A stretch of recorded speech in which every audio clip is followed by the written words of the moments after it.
일본군 위안부 피해자 지원을 위한 화해치유재단.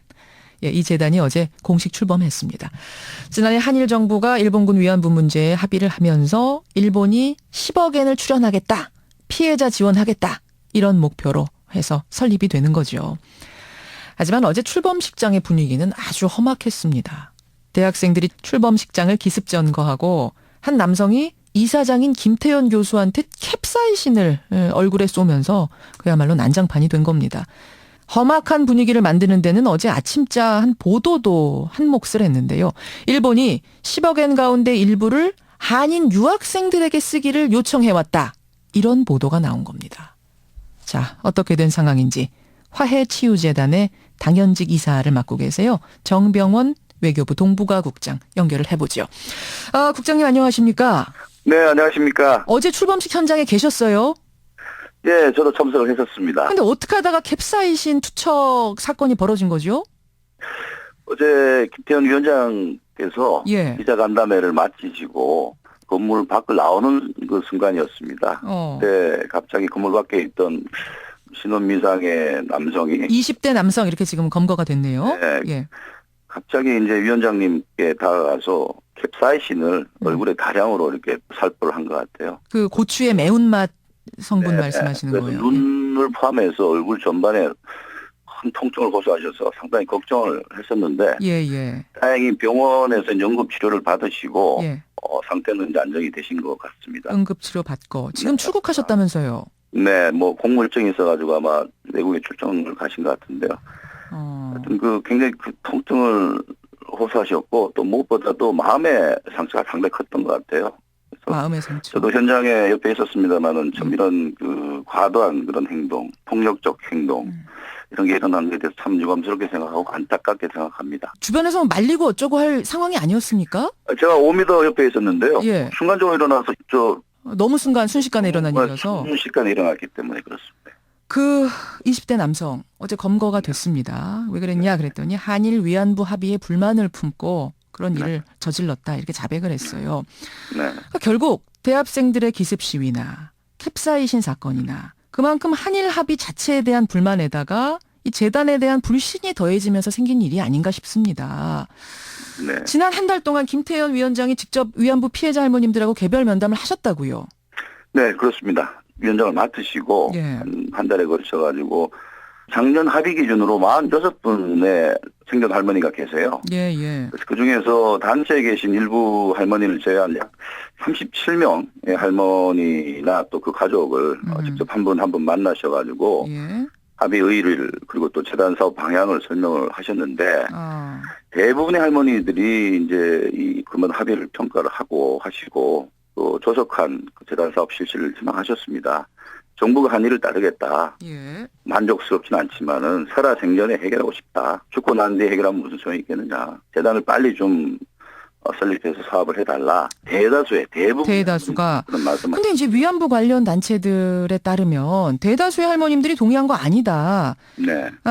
그 정대협하고 나눔의 집에 거주하는 할머니들 13명은 뭐 공개적으로 이분들은 반대를 한 상황이고 네. 개별적인 할머니들 중에서도 찬성하지 않은 분이 꽤 많고 또 찬성한 분들 중에서도 뭐 치매나 이런 것 때문에 정신이 온전치 않은 분들, 판단이 어려운 분들도 상당히 계셨다.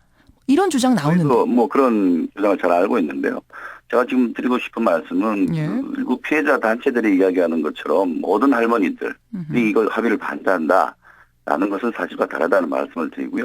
그 37명 중에 근데 대다수라 하는 게, 대다수라 하는 게 어느 정도인지는 좀 나와야 될 것 같은 게요. 이게 좀 막연하게 뭐 동의하십니다. 이쪽에서는 안 동의한다. 너무 부딪히고 있어가지고. 제가 어제 김태현 위원장님하고 한번 그 부분에 관해서 다시 한번 확인을 했는데요. 예. 70% 이상 80% 정도가 찬성을 하신다는 말씀이셨습니다. 37명의 할머니를 뵙고 그중에 80%가 동의한다라고 했다면 그러면 한 28, 30명 정도? 네, 뭐 그 정도 된다고 보여지죠. 그래요. 그래서 이제 출범을 결정을 했는데 어제 어떤 보도가 있었냐면 재단 설립과 운영에 쓰도록 일본이 출연하기로 한 게 10억 엔인데 일본 측이 그 10억 엔을 한국 유학생 장학금으로 사용하자고 이렇게 제안했다는 언론 보도가 있었습니다. 일본의 이미지 제고를 위해서. 이 사실인가요? 전혀 사실무근이죠. 그 위안부 합의 그리고 재단의 목적은 피해자 할머니들의 명예 존엄 회복과 상처 치유입니다. 그래서 전혀 관계없는 한국 유학생 장학금으로 이 재단 사업을 한다는 것은 뭐 상상할 수도 없는 일이고요. 그러면 제안 자체를 안 했다는 얘기입니까? 아니면 제안은 했지만 우리 정부가 단호하게 거절했다 이런 의미입니까? 그런 제안을 일본 측으로도 들어본 적도 없고요. 온 적도 없고. 따라서 저희들이 거절한 적도 없습니다. 이건 전혀 사실무근이고 잘못된 기사라고 저는 생각을 합니다. 그래요? 네. 일본 정부가 말이죠. 재단에다가 자신들 입맛에 맞는 뭐 꼭 유학생들에 대한 지원 아니더라도 자신의 입맛에 맞는 사업을 요구한다든지 혹은 10억엔 출연에다가 소녀상 철거 문제를 연결시킨다든지 이럴 가능성은 없겠습니까? 그 10억엔과 소녀상 이야기가 참 많이 나오고 있는데요. 예. 이거는 지난번 합의에 보시면 분명히 나와 있습니다. 한국 정부가 재단을 설립하면은 일본 정부가 10억엔을 일괄 거출한다라는 합의가 있고요. 예. 지금 그간에 뭐 기시다 외무대신을 비롯해서 일본 정부의 책임 있는 인사들이 이 부분에 대해서는 분명한 입장을 밝혔습니다. 자금 출연과 소녀상은 별개 문제다. 근데 또 우익 인사들 중에 일부는 소녀상 반드시 철거돼야 된다라는 주장을 하지 않았습니까? 그렇죠. 근데 일본 내에도 이제 다양한 의견이 있는데 중요한 것은 이제 일본 정부의 입장이고 일본 정부의 책임 있는 인사의 입장이죠. 그렇게 말씀을 드리겠습니다. 소녀상 이전 문제, 철거 문제에 관해서는 우리는 절대 양보할 수 없다. 이거 확인해 주시는 겁니까? 소녀상 철거 문제하고 이전 문제하고 자금 출연은 전혀 별개 문제다. 이런 말씀을 제가 드립니다. 자금 출연하고는 별개 문제지만 이전을 절대 안 할 거다 이런 입장은 아니세요? 그 소녀상 문제와 관련해서는 저희 합의문에 나와 있는 그대로입니다. 그 이상도 그 이하도 아니고요. 합의문에 있는 문구가 뭐였죠? 관련 단체와의 협의를 통해서 적절한 해결 방안을 마련하기 위해서 노력하겠다. 취재 합의문이 이제 들어가 있고요. 그럼 관련 단체가 합의가 없으면 그쪽에서 용인하지 않으면 이가 뭐냐면 이게 기본적으로 소녀상은 이제 민간에 설치한 것이고 정부가 이래라 저래라 할 수 있는 사안이 아니다. 이런 입장에서 저희들이 그 합의를 한 겁니다. 알겠습니다. 이 10억에는 그럼 일본은 그냥 우리한테 재단에다가 넘겨주면 우리가 온전히 알아서 쓰는 거다 이렇게 생각하면 되는 거죠. 그렇게 합의가 돼 있죠. 근데 이런 의심이 왜 나오냐면 일본이 그 출연하기로 약속한 10억엔을 아직도 안 내고 있어요. 왜 그렇습니까? 기본적으로 재단이 출범해서 사업을 이행하는데 차질이 없도록 언제 준다고 얘기 안 옵니까? 시기와 관련해서 일본 내에도 절차가 있지 않겠습니까? 결론적으로 말씀드리면은 자금 출연이 지연이 돼서 재단 사업 시행이 늦어지는 일은 없을 거다. 저는 그렇게 보고 있습니다. 알겠습니다. 여기까지 말씀 듣도록 하죠. 국장님 고맙습니다. 네, 감사합니다. 화해치유재단의 이사하세요. 외교부의 정병원 국장 먼저 연결을 해봤습니다. 시민단체 입장도 들어봐야겠죠. 한국정신대문제대책협의회 윤미향 상임대표 연결이 돼 있습니다. 윤미향 대표님 나와 계세요. 네네, 안녕하세요. 어제 그 현장에 정대협도 가셨어요? 네, 그 행사는 건물 앞에서 할머니들의 외침을 들어라라는 제목으로 할머니들의 그 목소리를 들려주는, 특히 할머니들의 증언을 시민들과 그 정부 측에 전달하는 그런 기자회견을 시민단체들과 함께 하고 있었어요. 기자회견이 있었고 또 한편에선 대학생들의 시위도 있었던 건가요? 네네. 그렇죠. 아니요, 대학생들도 그 기자 간담회 자리에 들어가서 시위를 했던 거예요. 그래요. 그런데 그 20대 남성 한 명이 갑자기 위원장 얼굴에다가 캡사이신을 분사한 그 행동, 그건 오히려 지금 여론의 역풍을 불러일으키고 있어서 이 시민단체들 쪽 입장은 어떤가요? 사실은 저희도 깜짝 놀랐는데요. 저는 오히려 뭐 김복동 할머니도 그걸 생중계로 보시더니 혹시 저쪽 거 아니야? 이렇게 얘기할 정도로 저희들이 깜짝 놀랐어요. 우리 쪽 지지가 아니라 라는 생각이 들 정도로? 네네. 왜냐하면 우리가 뭐 아무리 그동안에 뭐 화가 나는 일들이 많았잖아요. 그랬지만 대학생들도 그렇고 저희가 25년 동안 수요시를 해온 것도 그렇고 뭐가 그 속에서 돌멩이 하나 날아간 일이 없어요. 참 평화적이었죠. 네네. 항상. 그렇게 해왔고 그게 우리들의 또 어떤 긍지였고 힘이었고 저희도 지금 굉장히 궁금해요. 그 사람이 누구고 또 어떤 마음에서 그런 일을 했는지.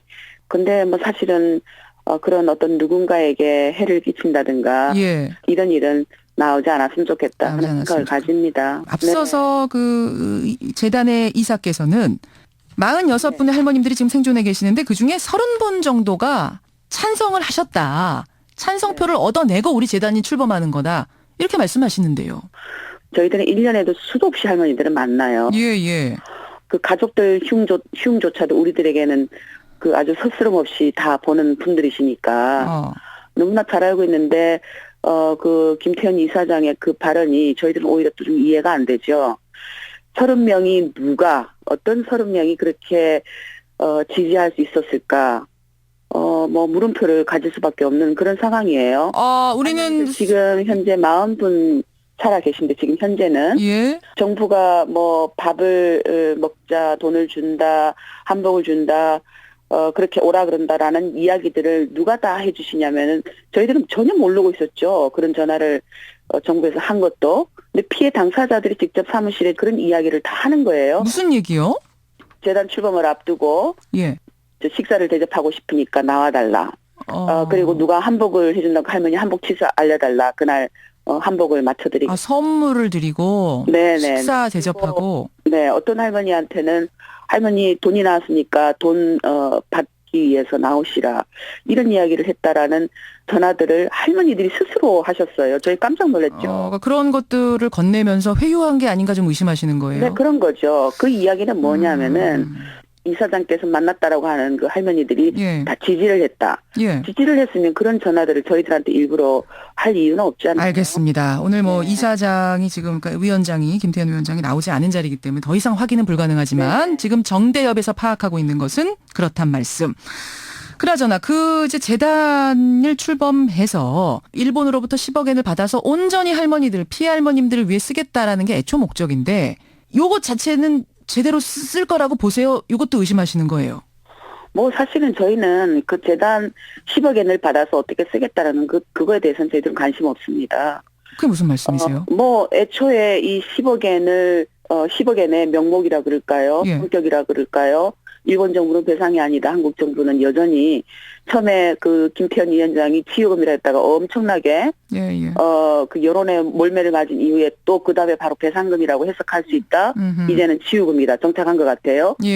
그렇게 돈의 성격 자체를 본인들도 그 성격 자체를 왔다 갔다 한다는 얘기는 뭐냐면은 이 10억엔의 명분이 맞지 않다라는 것을 스스로도 알고 있다는 얘기죠. 그렇기 때문에 저희는 그 10억엔이 어떻게 쓰이느냐 그건 별로 의미 없다고 생각합니다. 지금 상황에서는 오히려 지금 어떤 상황에 대해서 우리가 더 확인하고 해야 되냐면은 지금 한국에조차도 소녀상 철거를 조건으로 이 10억엔을 줄 것이다 등등의 언론 보도가 계속 일본에서 나오고 있어요. 근데 그거 전혀 아니라고 하시거든요. 국장께서는 전혀 일본이 간보고 이런 거 없고 소녀상 철거 문제랑 전혀 연계하지 않을 거고 온전히 할머니들을 위해서만 10억엔 쓸 거다. 이렇게 앞으로 정말 그건 지켜볼 일이죠. 그렇게 돼야 된다고 보고요. 박근혜 대통령께서도 소녀상 철거가 왜 이 합의에 포함되지 않았는데 그런 얘기를 하느냐라고 얘기를 했죠. 근데 우리는 알고 있잖아요. 12월 28일 외교부 장관 입으로 그 얘기를 했어요. 어떤 부분 지금 말씀하시는 걸까요? 소녀상이 철거될 수 있도록 노력하겠다.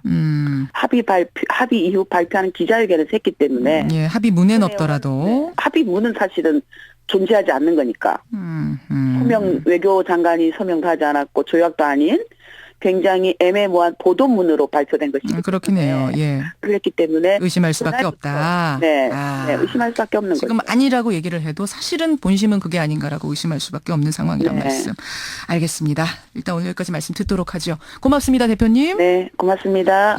한국정신대문제대책협의회 윤미향 상임대표까지 만났습니다.